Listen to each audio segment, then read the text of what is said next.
شام کے 7 بج رہے تھے۔ چندی پور گاؤں میں آج بھی خاموشی کچھ زیادہ ہی تھی۔ لوگ جلدی گھروں میں بند ہو جاتے تھے کیونکہ گاؤں کے کونے پر موجود ایک پرانی حویلی میں ایک ہی بات کہتے تھے، وہاں آہٹ ہے، کوئی ہے پر دکھائی نہیں دیتا۔ رینا اپنے دوستوں کے ساتھ شہر سے گاؤں گھومنے آئی تھی۔ مذاق ہی میں دوستوں نے اسے چیلنج دیا، اگر واقعی تم بہادر ہو تو اس حویلی کے اندر جاؤ، اور وہ بڑی بہادری کے ساتھ اندر چلی گئی۔ جیسے ہی وہ اندر گئی اسے خوفناک مناظر نظر آیا، بالکل اندھیرا، کھڑکیاں ٹوٹی ہوئی تھیں۔ وہ ڈر گئی، وہ واپس باہر بھاگی، دل کی دھڑکنیں تیز، چہرے سے پسینہ ٹپک رہا تھا۔ اگلے 2 دن رینا کے ساتھ چند حقیقی واقعات ہونے لگے۔ اس کو نیند میں سایہ نظر آنے لگا، کمرے میں بیٹھے بیٹھے اسے لگتا جیسے کوئی میرے پیچھے چل رہا ہے اور اسے بلانے کی کوشش کر رہا ہے، میرے سے بچنا ناممکن ہے۔ لیکن اٹھ کر دیکھنے پر وہاں کوئی بھی نہیں تھا۔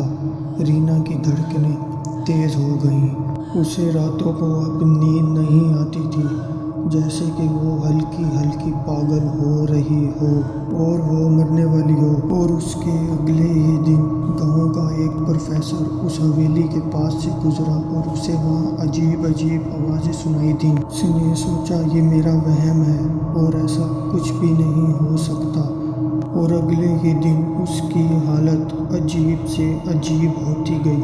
وہ عجیب عجیب حرکتیں کرنے لگا، جیسے کہ وہ بالکل پاگل ہو گیا ہو، جیسے کسی نے اس کو پکڑ رکھا ہو۔ وہ مرنے والا تھا۔ اب گاؤں میں خوف پیدا ہو گیا تھا، ہر طرف سنسانی ہی سنسانی تھی۔ لوگ جلدی اپنے گھروں کو چلے جاتے تھے۔ ان لوگوں کا خوف حقیقت میں بدلتا جا رہا تھا۔ لوگ اس گاؤں کو چھوڑنے پر مجبور ہو رہے تھے، اور کچھ لوگوں نے گاؤں میں اس بارے میں باتیں کرنا بھی شروع کر دی تھی۔ لوگوں میں خوف پیدا ہو رہا تھا، لوگ آپس میں بات کر رہے تھے کہ کیا یہ حقیقت ہے؟ اور پھر ایک دن رینا اپنے گھر میں دیا جلا رہی تھی اور اسے اچانک ایک سایہ نظر آیا اور وہ ڈر گئی، جیسے اس میں سے روح نکل گئی ہو۔ اور پھر وہ اچانک زور سے چلائی، اتنا زور سے چلائی کہ اس کی آواز بند ہونے لگ گئی۔ اور پھر دوسری طرف گاؤں کے پروفیسر کی حالت اور خراب ہو رہی تھی، جیسے کہ وہ مزید پاگل ہو رہے ہوں، ان کی جان نکل رہی ہو اور وہ کسی کے قبضے میں ہوں۔ اور پھر کچھ دن بعد سب گاؤں والوں نے ایک انتریامی کو بلایا۔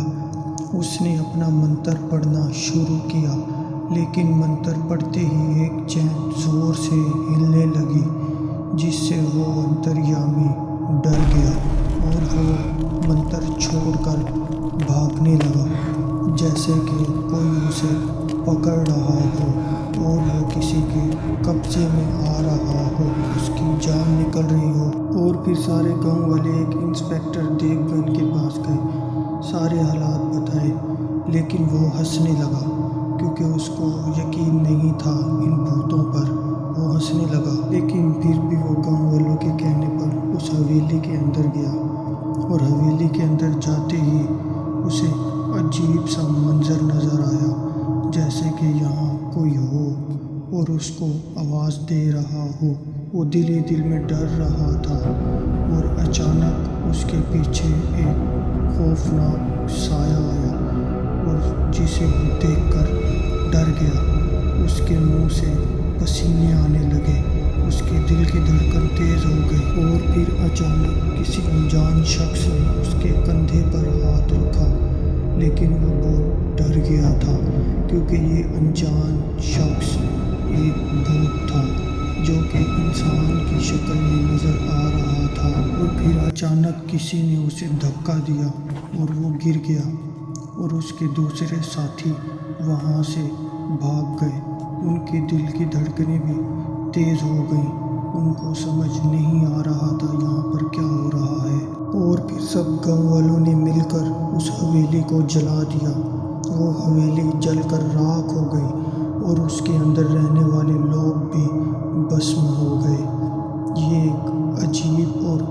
حقیقتاً کہانی تھی۔